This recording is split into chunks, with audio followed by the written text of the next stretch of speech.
The guy doing it. What if Jesus walked on these steps? I'm looking down! All right, the reason I stopped you here, we're on the ramparts of the wall. And I'll talk to you more about it back when we get up to a more open place. But these little windows down here to your left, they look down on the excavations into Herod's palace. Oh, dang. You can't see it because it's not lit up this morning. But this is where Herod's palace is currently being excavated, right down here. This is the side where Pontius Pilate would have lived. This is where Jesus would have been put on trial, right down here. Okay? Are there some people of Jesus down there? Maybe you can look over.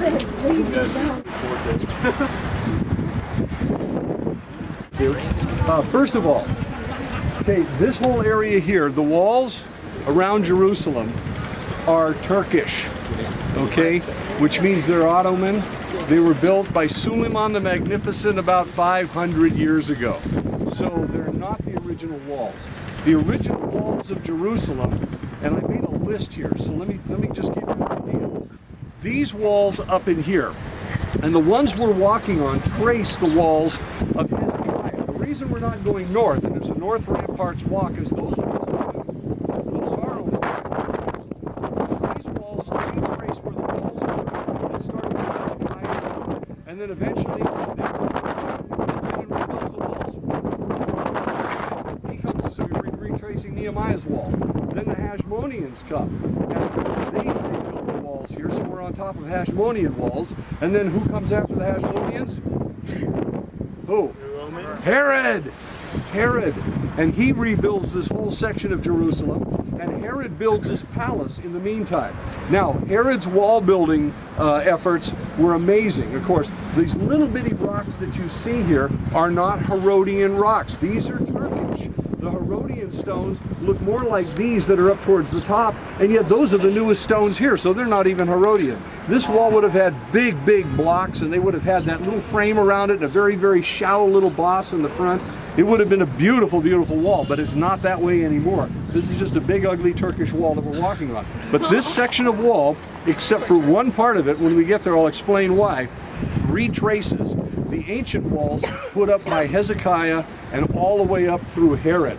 So that's what we're standing on right now, but they happen to be Turkish. Now what's important about this, well, let me go just the rest of the walls here. After Herod, of course, the city is destroyed by the Romans. Hadrian comes along, the Romans rebuild the walls, Hadrian destroys the city, Hadrian rebuilds the walls, again over the same area, and then the Arabs come in, they destroy the city went without walls for a while, then the Arabs rebuild the walls, and then after the Arabs, the Crusaders come in their wars, and they rebuild the walls, and then there's another war, and the Arabs rebuild the walls again, and then finally Saladin, of course, he's one of the guys that, you've heard of Saladin, with stops the Crusades, he rebuilds these walls. Suleiman the Magnificent comes in 500 years ago, he's an Ottoman Turk, they conquer this whole region, he rebuilds these walls, and here they stand to this day. Now, here's the deal. This is an old Turkish police station. So this was built by the Ottoman Turks, and it was a police area and all of that. I want you to picture something here, okay? The tower with the flags right there. The tower with the flags on top is a Turkish tower. It's a Turkish, like a barracks. This was the Turkish police station down here for the city. But that tower is built over, as I've already explained, one of Herod's towers. There were 3 huge towers. Remember the model city? There were 3 great big towers right in this area. This one, I kept thinking it was Hippicus, and I told you that. It might even be on camera. I don't know. But it's actually the tower that was Phasael is the way we'd spell it. That was the tower that was there. It was about 145 feet tall. There was a 3rd tower off to the right that was for Miriamne, and that one was 170 plus feet tall in that area. There was another one over on that side, and that was Hippicus, and that one was somewhere in the 130, 140 foot range. These 3 giant towers. Why were they there? They were protecting what was here. This entire area here was the northern half of Herod's palace. You're standing on it now. So this was King Herod's palace. It was built ultimately by King Herod the Great. Archelaus, when he got exiled, finally this palace is up for grabs. The Romans, they start occupying it, and this northern half of the palace became the governor's area of the palace. So Pontius Pilate would have made his residence here when he was here, but he wasn't here very often. He came up here when there were great big gatherings of the Jews, Passover and Pentecost and Sukkot, when there could be riots, and there were lots and lots of riots that took place during those times because it was so volatile with the occupation of the Romans, and volatile because people wanted the Messiah and they were willing to take up swords and fight for him, and so it became a big mess. So the governor would come from his place that he really liked, Herod's palace on the coast, sticking right out there at Caesarea, where the swimming pool was that had the fresh water in from the aqueduct. See how it all ties together? Pilate comes up here and he stays here. This palace is huge. One section of it would have covered this entire area right in here. And then there would have been a huge courtyard in the middle, and then there would have been a mirror image of it on the other side. A second palace that looked exactly like this one. That is presumed to be where Herod Antipas was staying. Jesus gets arrested by the temple police, essentially. It wasn't Romans who came to arrest him. There's a presumption that it must have been, but it really wasn't. They were the temple guards who were sent by the priest to go and get him while he was in Gethsemane, which was way over there. Eventually, he's brought down the Kidron Valley around the tip of the city of David. Now, this is the most likely. It could have been different, but the most likely one. Around the tip, and then up a flight of stairs up to the sea gate, which is kind of where he started. When they did the Last Supper and they would have exited the Essene Quarter, they would have gone down the Essene Gate around the tip of the city of David and up the Kidron Valley over to Gethsemane. That's the quickest, fastest, and most remote way to get there. So they're bringing him back virtually the way he came, except they would have brought him over by that cone-shaped church over there, which is Domitian Abbey, over there, Domitian Church, and that in that general area was the high priest Annas' house. Caiaphas' house is also somewhere in that area. They brought him there for the first trial, and then brought him over here before Pilate didn't want to deal with him because he's a hot potato. He sends him to Herod. Where's Herod? Right across the courtyard. So he goes over to Herod. Jesus won't even talk to Herod. Herod is not amused, sends him back to Pilate. Pilate doesn't know what to do with him.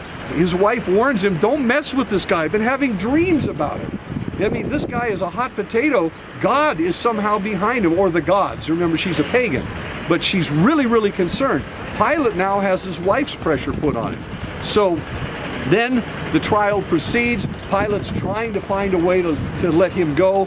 And then he appeases the Jews by having him flogged. So where does he have him flogged? Well, in the last few days I've been having to do an awful lot of research on this to try and hone it down, and it seems that everybody has a different opinion. But the prevailing wisdom on this thing seems to indicate that the Praetorium, which we assume to be the Antonia fortress, was a mobile group of very, very elite forces that traveled with the governor.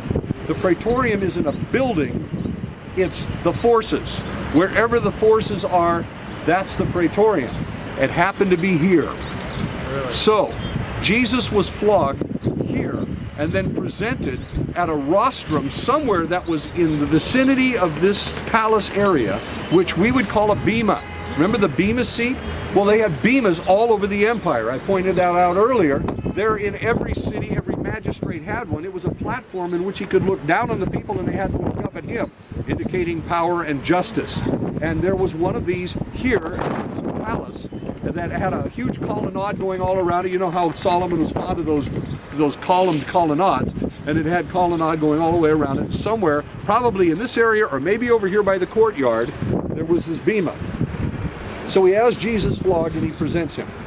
And of course, then Pilate finally says, after they shout, crucify him, I wash my hands of the whole thing, take him and crucify him. Over here, he lets Barabbas loose too, by the way. So from here, Jesus is taken. Now, the big question remains, where was he taken? Because there's another theory that I ran across, which I discovered is kind of a prevailing theory, and it might shock you because it kind of caught me off guard. That Jesus, to appease the people, remember he's presented in front of them here, he had been flogged.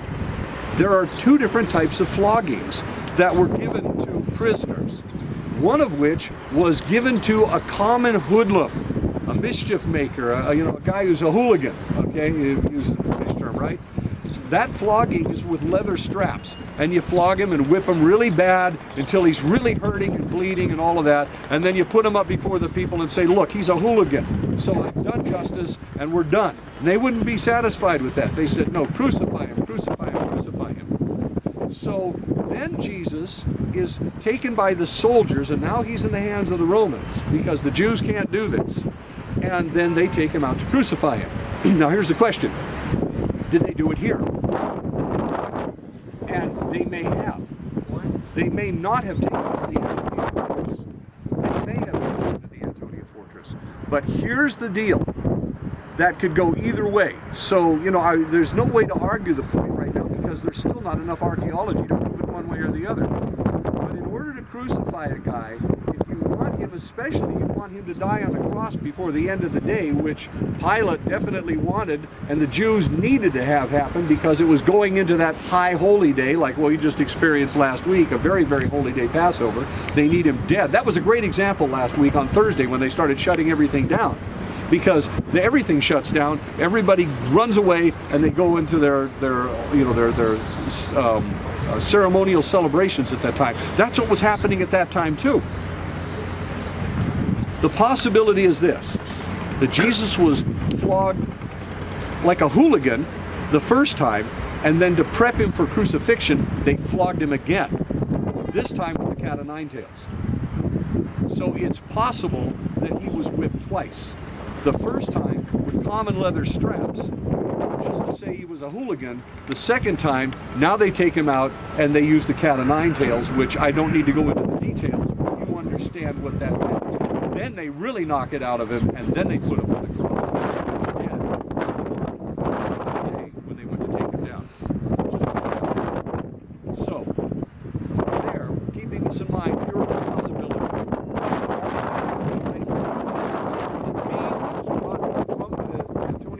Was brought over here for Jesus to now carry, and he carries the beam. Follow this. If it was at the Church of the Holy Sepulchre, he carries the beam out the front of the palace over towards where we go down King David Street, right?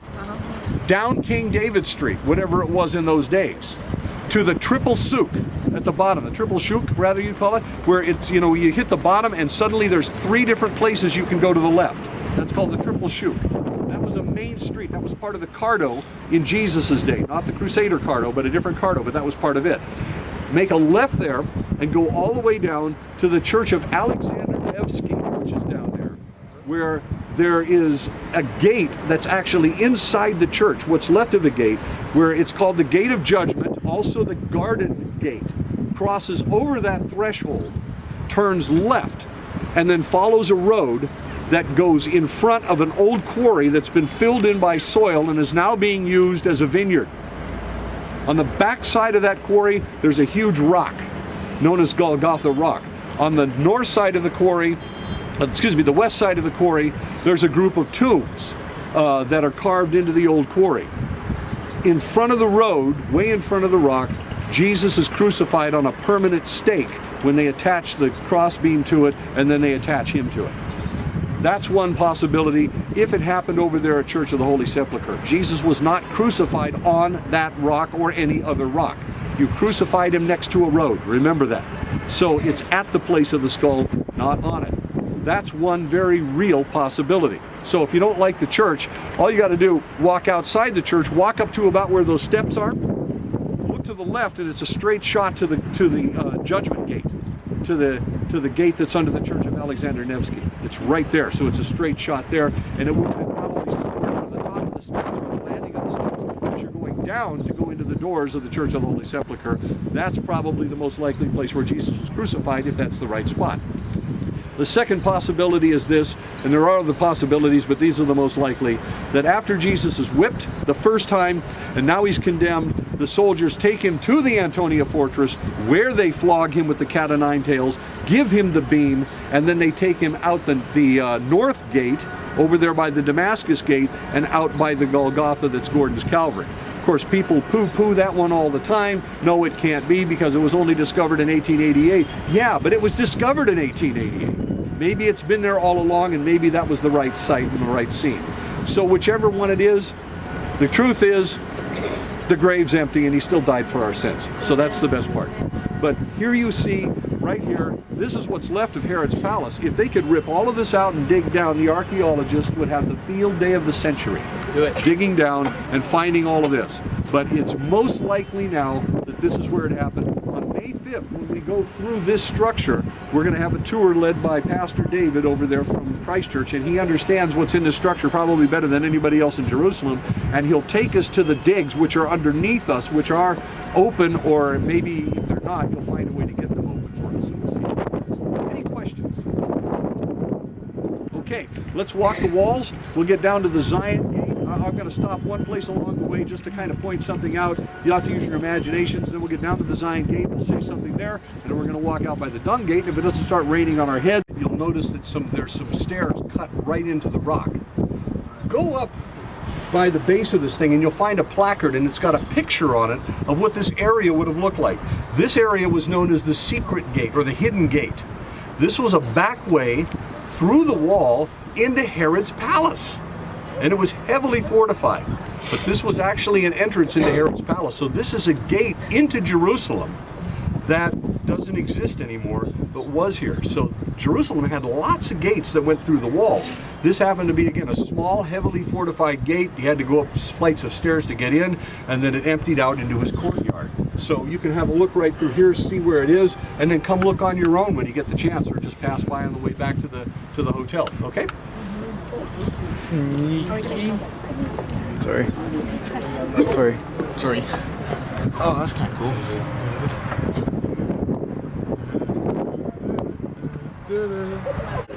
Okay, guys, just to let you know, this is highly unusual in Jerusalem to find an open area like this, but it's just a big mound of dirt and debris. It's like a tell. And this is owned by the Armenian Patriarch. So it's the Armenian quarter. They don't want anybody excavating in here, but if they were to dig down under that mound, they'd find the Herod side of Herod's palace. So Herod Antipas' side would have been somewhere in this vicinity. And here it is, the ground's already cleared of buildings. I wish they'd just let them cut into it, but there's some amazing things underneath all of that. So watch the news. Someday somebody's going to let somebody start digging, and oh wow, what they're going to find, you know? There is the grave of the guy who wrote the song "It Is Well With My Soul," who actually set up the American colony here in Jerusalem as a benevolent type of a mission to refugees from World War I who were coming in all devastated and having nothing, and he fed them and he took care of them. He got into some weird theology at the end of his life, some really bizarre stuff, but he was considered a local hero, and he's buried in the Protestant cemetery, which is just over that direction. You can look over the battlements and you can see the cemeteries as we go.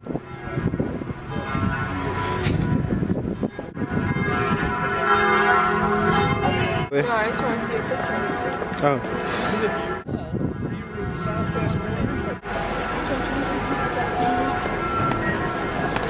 Is that?